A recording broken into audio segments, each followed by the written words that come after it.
Sejak adanya televisi swasta tahun 90-an, ini ludruk sangat turun setengah mati. Ludruk sendiri di satu sisi kadang-kadang ada beberapa yang ini dari faktor sinemanya, ada yang kurang adaptif dengan persoalan-persoalan kekinian. Ya padahal itu yang sekarang diinginkan. Anak-anak muda kalau ingin menjadi pemain ludruk, istilah saya adalah sobonang ludruk. Jadi mendatangi ludruk. Sekarang sudah era tobongan sudah nggak ada. Yang ada adalah era teropat. Maka kalau anak-anak muda ingin menjadi pemain ludruk, ingin menguri-nguri, melestarikan, datanglah dan melihatlah, gitu loh.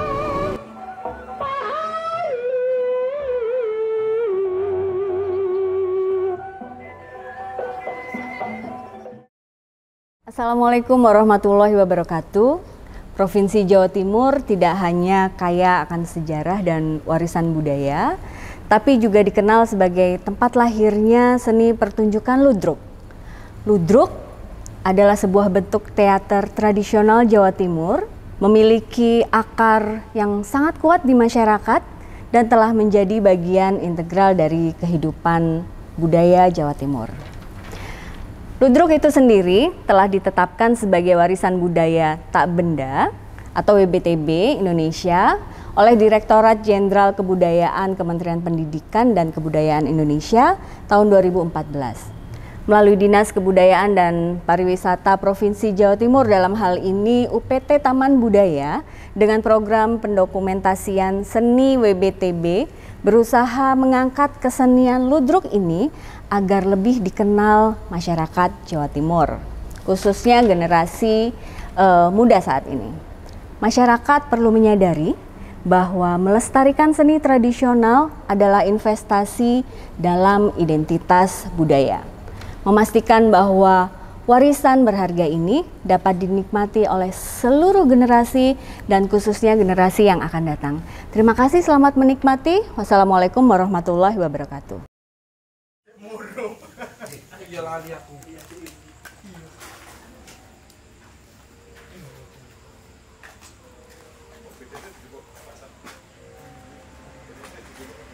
Ludruk merupakan salah satu seni pertunjukan teater tradisional di Indonesia. Beberapa sumber menyebutkan cikal bakal kesenian ludruk berasal dari Jombang.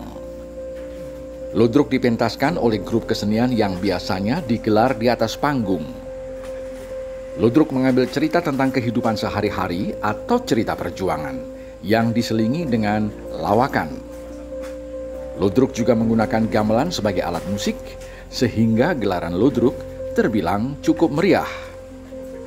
Dialog atau monolog yang digunakan oleh para pemain ludruk menggunakan bahasa Jawa yang lugas, sehingga dengan mudah dipahami oleh para penontonnya. Suatu pementasan ludruk terdiri dari taring remo, lawakan, kidungan, bedayan, dan lakon cerita. Nama saya Edi Karya. Kebetulan saya bestirnya ludruk karya budaya Mojokerto. Saya Bambang Sukmo pribadi, biasa dipanggil Bambang SP. Saya seorang pemerhati seni tradisi, khususnya seni ludruk. Saya juga bisa bermain gamelan. Nama saya Hengki Kusuma, saya praktisi ludruk mulai tahun 1982 hingga saat ini. Saya masih aktif sebagai pemain ludruk, profesi saya sebagai pemeran ludruk. Mengutip halaman kemendikbud.go.id, kesenian ludruk ternyata sudah berkembang di masyarakat Majapahit sejak abad ke-12 Masehi. Ludruk saat itu dikenal sebagai ludruk bandan. Ludruk bandan merupakan kesenian pamer kekuatan dan kekebalan pada masa itu. Ludruk bandan saat itu digunakan untuk pamer ilmu kanuragan yang dimiliki oleh para pemainnya. Para pemain ludruk bandan akan beratraksi dengan diiring alat musik kendang dan jidor di tanah lapang. Ludruk bandan kemudian berkembang menjadi seni pertunjukan lerok pada tahun 1907 oleh Pak Santik dari Desa Ceweng, Kecamatan Diwek, Kabupaten Jombang.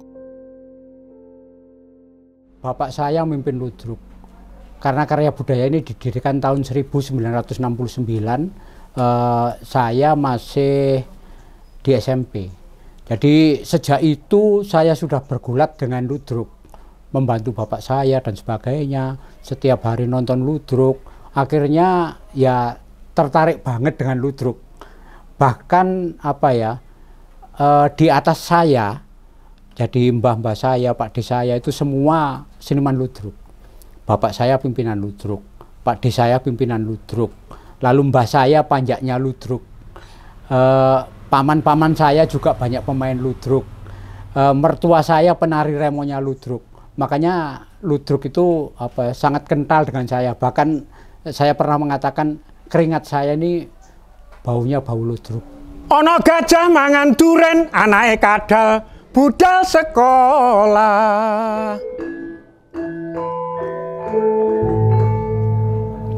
Tambah gagah dan semakin keren, bangga mengenal budaya daerah.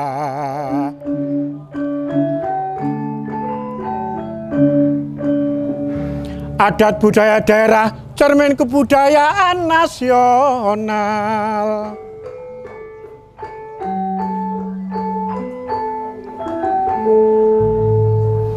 Ayo dikembangkan budaya bangsa Indonesia semakin jaya. Jadi ketika pertunjukan ludruk akan dimulai, biasanya diawali dengan giro-giro dan gagahan itu, artinya gending-gending musik instrumentalia maupun ada vokalnya. Kalau sudah taring remo akan masuk, itu berarti pertunjukan ludruk sudah akan dimulai. Jadi pertunjukan ngremo di dalam pertunjukan ludruk itu berfungsi sebagai ucapan selamat datang terhadap tamu. Di samping menari, ngremo di dalam ludruk itu juga ada kidungan dan cakepannya atau isi syairnya itu juga merupakan ucapan selamat datang, mahargya kepada penonton agar menikmati suguhan sajian ludruk itu sebaik mungkin. Ludruk itu dibagi dari babak-babak itu biasanya dalam adegan pemanggungannya. Nah itu dalam selingan biasanya ada bedayan. Bedayan itu adalah suguhan khusus sebagai putri-putri yang diperagakan oleh pria. Jadi mereka ada tarinya atau jogetnya yang khas ludruk itu. Di dalam bedayan ada joget yang namanya ceklekan. Kemudian dari masing-masing penyaji yang putri tadi dari semacam travesti gitu ya, itu pria yang berbusana putri itu membawakan kepiawaiannya gending-gending dengan lantunan suaranya. Biasanya itu juga gending-gending manasuka atau gending-gending bahkan jula-juli dengan kidungan-kidungan yang tidak formal seperti pada pertunjukan ngremo sebelumnya. Perkembangan kesenian ludruk juga tidak lepas dari sosok bernama Cak Durasim. Cak Durasim yang lahir di Jombang, Jawa Timur merupakan seniman ludruk yang memprakarsai perkumpulan ludruk di Surabaya. Pada tahun 1937, ia mempopulerkan cerita-cerita legenda Surabaya dalam bentuk drama. Dalam setiap pertunjukan ludruk yang digelarnya, sudah termasuk satu kesenian tari remo yang menampilkan kepahlawanan, juga dagelan sebagai sisipan, dan baru kemudian masuk ke inti cerita. Dalam sejarahnya memang Cak Durasim menjadi korban penjajah Jepang, karena perlawanannya yang dilakukan dengan menggunakan media ludruk. Kidungannya yang keras kepada penguasa Jepang dan sangat melegenda, bekupon omae doro, urip melunipon tambah sengsoro. Itulah yang menjadi pemicu sehingga tentara Jepang membunuhnya. Saya mengenal ludruk baru beberapa tahun saja, sekitar 2 tahunan. Yang membuat saya tertarik masuk ke dunia ludruk mungkin dari saya pengen tahu ceritanya gitu. Terus saya pengen terjun langsung, saya kepengen mencoba menjadi salah satu aktor gitu. Kalau rasanya jadi aktor pemeran ludruk banyak positif dan negatifnya gitu. Positifnya kita belajar bagaimana di dunia seni itu yang luar biasa. Kita bersaing, tapi persaingan dalam dunia seni itu sangat sehat karena saling regenerasi itu banyak. Kalau negatifnya ya dunia seni, dunia performance itu ya seperti ini gitu. Berangkat malam, pulang pagi, berangkat sore, pulang pagi, seperti itu. Kesenian ludruk telah ditetapkan sebagai warisan budaya tak benda oleh Kementerian Pendidikan, Riset, dan Teknologi sejak tahun 2014. Dalam perkembangannya, seni ini menjadi sarana bagi masyarakat untuk merayakan kehidupan, mengungkapkan kecerdasan humor, dan menyampaikan pesan moral. Seni ludruk memiliki kemampuan unik untuk menciptakan koneksi emosional dengan penontonnya melalui cerita-cerita lokal, mitos, dan legenda. Maka melalui seni ini, menjadikannya wahana penting untuk menjaga dan menyebarkan nilai-nilai tradisional.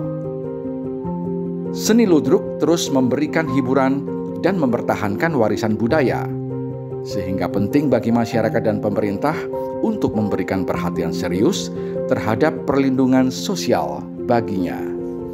Tujuannya agar seni tradisional ini dapat terus berkembang dan dinikmati oleh generasi mendatang. Saya rasa ini yang sangat penting untuk dicatat di dalam sebuah pertunjukan ludruk, bagaimana ludruk secara menghistoris itu terhabituasi oleh kondisi sosial ekonomi masyarakat yang termarginalkan atau mungkin dimarginalkan. Tapi saya rasa ini penting bahwa estetika itu menjadi parit yang baik untuk katarsis frustasi sosial politik dengan bahasa Mabangol, Mamedu, Ramadan. Saya rasa ini lengkap di dalam konteks pertunjukan. Harapan saya yang paling utama, saya kepingin anak-anak muda banyak yang menyukai ludruk dan banyak yang belajar ludruk sehingga ludruk ini tidak punah karena akan tumbuh terus. Bahkan misi itu kami terapkan di karya budaya. Saya berpesan pada anak-anak muda, sebelum kalian membuat sebuah karya ludruk yang inovasi, yang kreativitas, lihatlah dulu ludruk yang konvensional. Setelah Anda mendapatkan itu, ada roh ludruk di dalam yang ludruk konvensional ini, silakan Anda berinovasi, Anda berkreativitas yang kontekstual, tapi jangan meninggalkan roh ludruk itu sendiri.